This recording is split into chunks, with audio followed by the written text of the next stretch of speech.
Jehovah, Mondipasa, Manyemwe. Jehovah, Mondipasa, Manyemwe. Jehovah, Mondipasa, Manyemwe.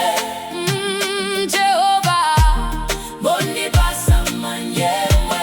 Mwari wangu ndakudai, Mondipasa, Manyemwe. Mhandu zangu dzasvinzwa, Mondipasa, Manyemwe. Jehovah, Mondipasa, Manyemwe. Jehovah, Mondipasa, Manyemwe.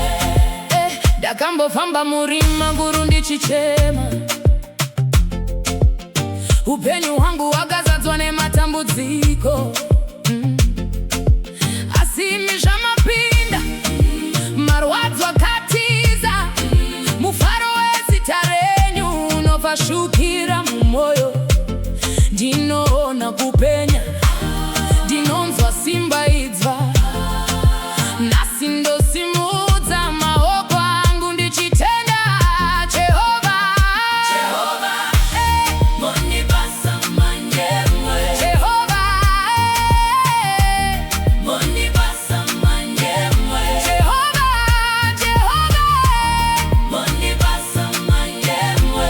Mwari wangu ndokudai, Mondipasa, Manyemwe. Mhandu dzangu dzasvinzwa, Mondipasa, Manyemwe. Jehovah, Jehovah, Mondipasa, Manyemwe. Vanhu venyika vakati uyu habudiriri,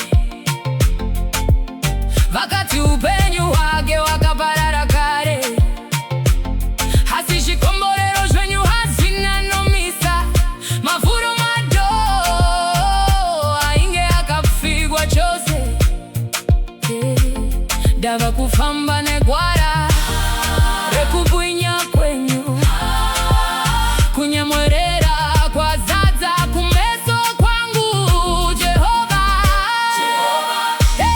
Mondipasa, Manyemwe. Jehovah, Jehovah, Mondipasa, Manyemwe. Jehovah, Mondipasa, Manyemwe. Mwari wangu ndokudai, Mondipasa, Manyemwe. Mhandu dzangu dzasvinzwa, Mondipasa, Manyemwe. Jehovah, Mondipasa, Manyemwe. Muri Mwari weminana, hapana kafanana nemi. Zita renyu guru, zita renyu rine simba.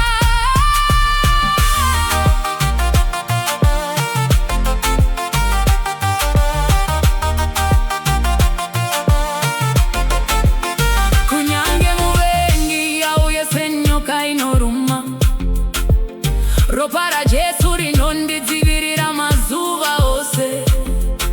Handiti chirwere, handiti urombo zvakare, nekuti ndakabatwa neruoko rwenyu rune simba.